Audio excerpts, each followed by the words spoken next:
Hi everyone, in front of me I've got HUAWEI Nova 10 Youth, and let me share with you how to clear credentials on this device.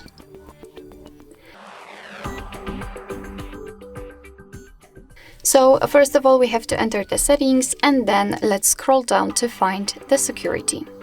Here we have to scroll down again to find more settings and then tap on encryption and credentials. As you can see at the very bottom of this list, we've got the option we're looking for, so let's tap on delete all credentials and confirm it. And as you can see, we've got this information that the credential storage has been erased successfully. Be aware that if you've got any kind of screen lock on reset, your device will ask you to enter it in order to confirm the whole step. Alright, so that'll be all. Thank you so much for watching. I hope that this video was helpful, and if it was, please hit the subscribe button and leave the thumbs up.